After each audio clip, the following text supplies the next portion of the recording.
Hello everybody, welcome to this video. It's going to be a little bit long-winded video. I'm not going to try to rush myself with what I'm saying here. I'm going to not try to condense things. I'm just going to kind of speak off the top of my head on these topics, dealing with the concepts of discrimination. And I realize that this is a very touchy subject. If you can't handle that subject matter, now's your chance to kind of bounce out of here. My intentions aren't to offend anybody, but I do realize at the same time that that's probably going to happen. That's just one of the hazards when it comes to talking about these kind of concepts.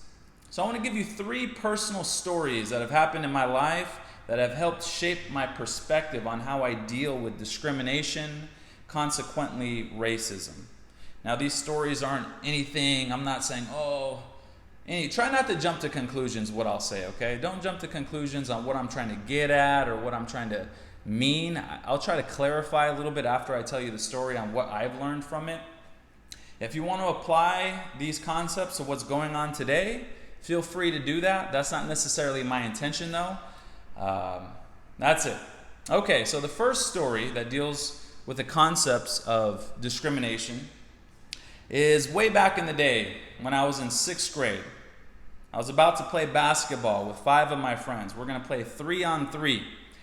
So I'm getting everybody organized. I'm saying, hey guys, let's get organized. Let's decide what the rules are. Let's make sure that there isn't any kind of, what's the word I'm looking for?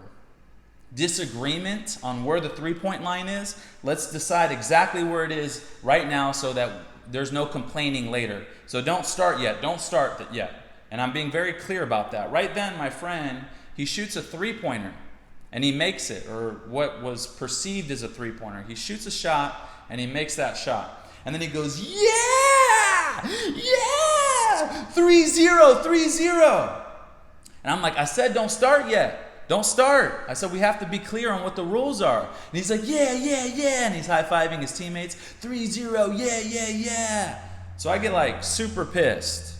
And just so you know, my dad's from Iran. Okay, so I'm half Iranian.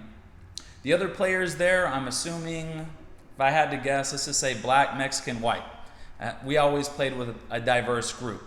So he is from Iraq. Okay, so he's from the Middle East too. And he's just like, yeah, yeah, yeah. And what I'm about to say may be considered vulgar language, I'm not sure. I'll try to edit myself, but I just want to tell you what I said, okay? So he's doing all that, and I just get pissed. So I'm just like, you stupid sand nigger, go back to Iraq, you freaking Saddam Hussein loving terrorist, get out of here, dude. And I'm just yelling at him like that, just saying vulgar remarks at him, trying to hurt his feelings. So I'm being relentless at him, just over and over again, just yelling stuff at like that. And he just looks at me like this, and he just takes off crying. And I'm sitting there just, kind of trying to deal with what I just had done. And I tell my friends, hey man, I gotta go. So I go home and I'm so hurt by what I did, and I start crying myself. And I start to self-reflect on what happened. Because if I were to identify with anybody that's there at that game that day, it would have been him, because his parents are from Iraq and my dad's from Iran. So out of all the people, he would be the last person that I would have kind of hated on based off where his parents are from. So I got to thinking, why did I say that? Why did I say all those things? It's just so stupid that I did that. And what I realized in that moment is that people will look for whatever kind of differentiates you and kind of attack that. So later on, after that event, I apologized. Obviously, I would hope that you would know that. I apologized to him, but I'm talking about days, months, years later, I would witness these perceived racial assaults on people, right? Or discrimination. And what I realized is that these people, they're not necessarily against this type of person. So for example, somebody might be fat, and they're like, you stupid fat, like that, right? We're playing basketball. It's not that this person hates fat people. It's just that they're angry, so they're using what makes them different and kind of highlighting that. And it doesn't always need to be something negative. because being fat is normally associated negatively, right? It could be being skinny. I've heard people say, oh, you little toothpick, like that, or being tall. Even being good looking. I remember my dad used to always play basketball with us, and he used to get into it with one of the players that was a good looking player, and he's like, my dad would be like, you pretty boy, mother, like I'm gonna, that's my dad's accent, by the way, and I can do that because my dad's from Iran. Anyway, so my lesson that day was that when I hear people discriminating, I guess I would use that word, discriminating, a lot of the times, at least in my experience, it's not that, like for example, I didn't hate people from Iraq. It was just the opposite. I could relate to those kind of people. It's just that people many times are just looking for something that makes you different, and they're trying to segregate or isolate that thing and attack it. And am I saying that that's the right thing to do? No. I was in 6th grade when I did that to that guy, but I'm just trying to point out that doesn't mean, like somebody could look at that and say, well, Paul, he's against Arabs or he's against Middle Eastern people, when in reality it was just the opposite. And I've dealt with my fair of discrimination. I'm not going to say, oh, I've been discriminated against and poor me, whatever, but when 9/11 happened, there was a lot of people that were really angry with people from the Middle East. So I've had people come up to me and basically just use that, like, you terrorists, you sand nigger, stuff like that, directly at me. But I remember that moment, that day on the basketball court with my friend and I just don't take it too personally. Now, does that mean that anytime people say things like that, does that mean that they're never racist or they're never hateful? No, that's not what I'm trying to get at. I'm just saying that it doesn't always mean that. And in my experience, it's normally not that at all. It's just, they're just trying to look for something that differentiates you. And that's all it is. No big deal. That's the first story. The second story is shortly after high school. I don't remember how long after high school this was, but I had a girlfriend at that time. And we would go places. Obviously, we'd go places. We'd go let's say the restaurant. We'd go to the furniture store. So let's say we go to the furniture store and we walk in and we're looking at the furniture. And she would make comments like the ones I'm about to tell you often when we would go in places. So we would go into a furniture place and she would say, look, they're not asking me if I need any help. So she had 3 things against her, at least in her own mind. One is that she was female. So in her mind, she believed that people were against females. 2 is she was Mexican. She thought that people were against Mexicans. And by the way, I'm not even saying that people aren't against females or Mexicans. I'm just saying that this was her reality. She believed that for sure. And then also she was young, right? Just out of high school, young. So because she believed that people were discriminating against her based off all 3 of those characteristics, when we would go places, she would read any situation into believing that she's being discriminated on based off those things. So we go into the furniture store and she'd go, yeah, they're not asking me if I need any help because they think I don't have any money because I'm Mexican and I'm young and I'm a female.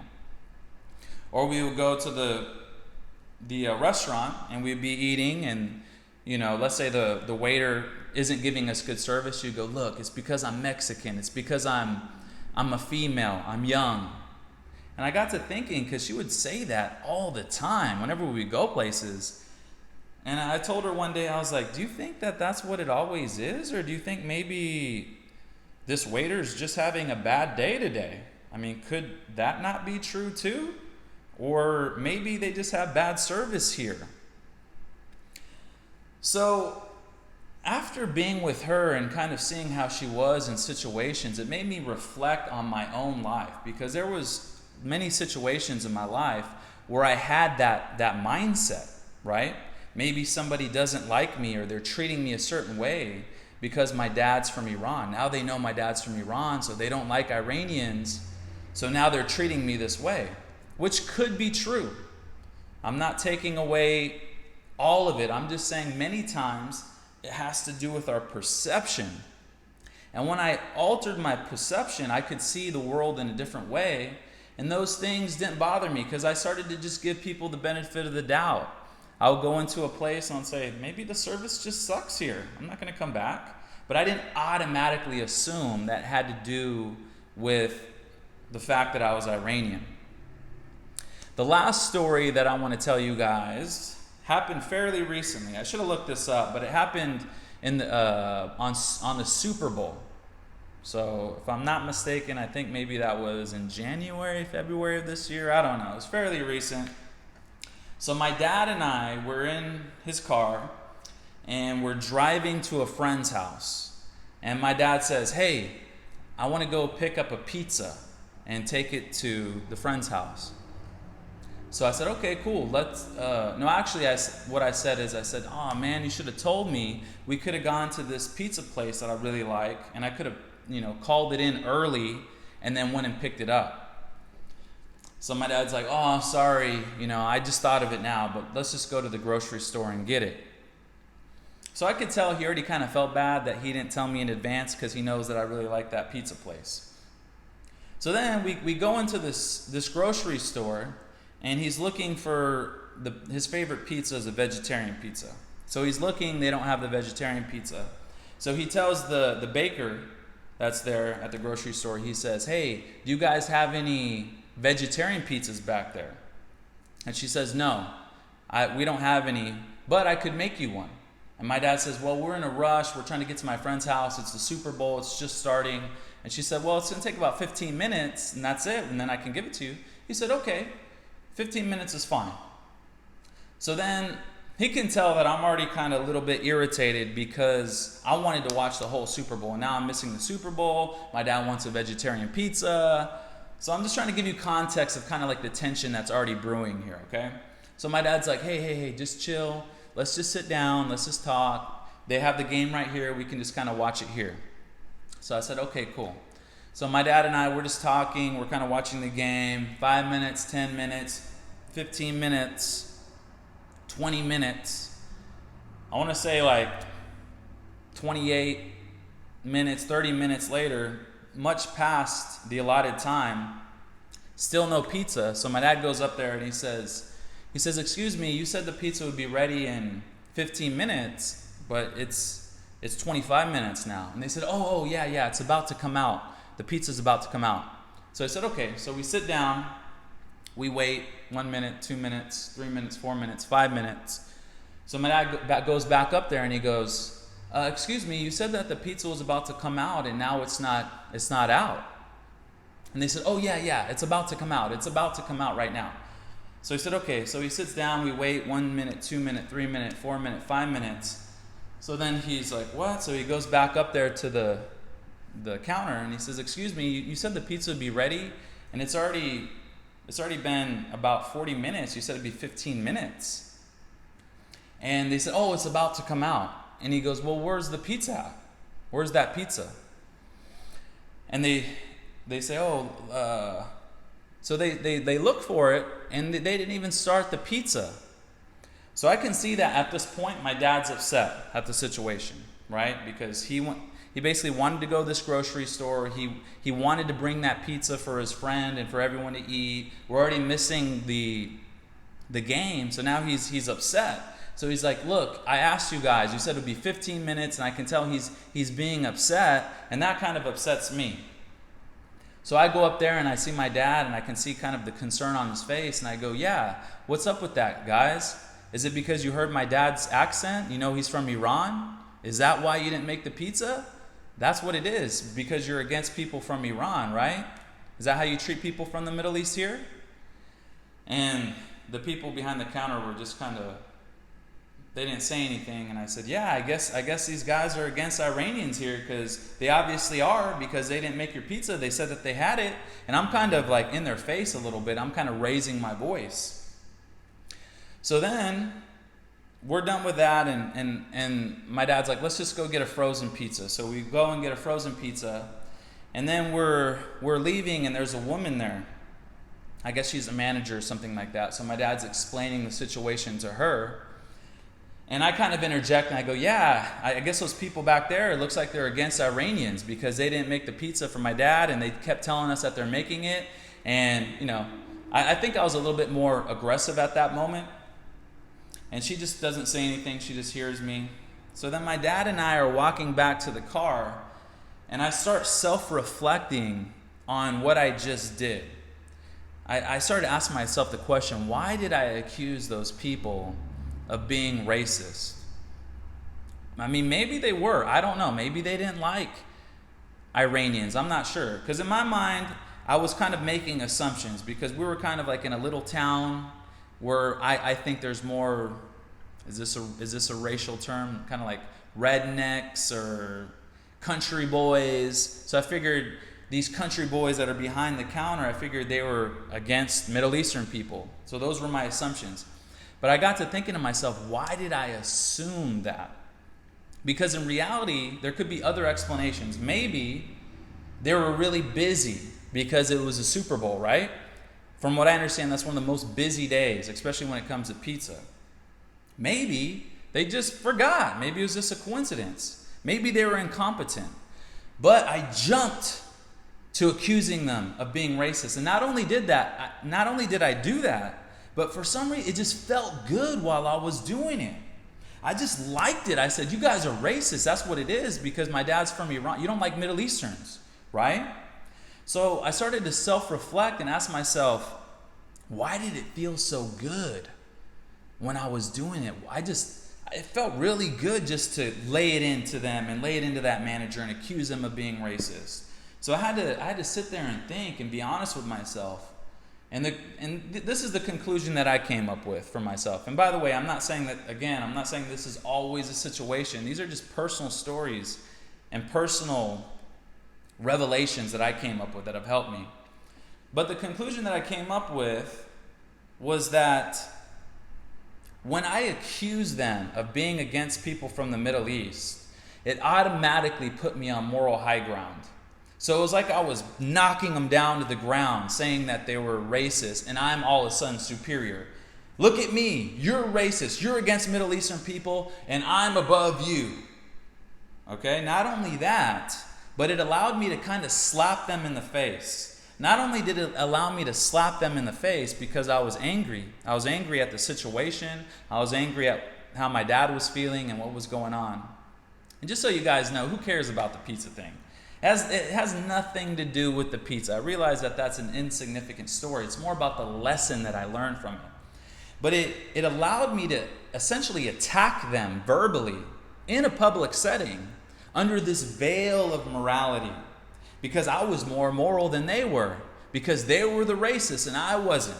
So it gave me permission to essentially kind of accuse them and almost like kind of raise my voice in a public setting. Maybe they were. I don't know. But after I got to thinking about it, I made a promise to myself and I said, you know what? I'm not doing that anymore. I don't like that. I mean, maybe they were, but why should I assume that? There could be many other things that were going on that day. Like I said, maybe because it's Super Bowl Sunday, they were busy. Maybe they were just incompetent. Maybe they just naturally forgot. Who knows? I don't know. But why am I going to jump to that conclusion right away? And I can learn to communicate more effectively than just kind of getting in their face and automatically accusing them. So anyway, guys, I had that on my heart to tell you. And like I said, I know some of you are going to be upset. Hopefully, though, there'll be a few of you out there that will take some of those lessons that I learned for myself and maybe apply it to your life, because I know that it's really helped me big time. That's it for this video, guys. God bless you all.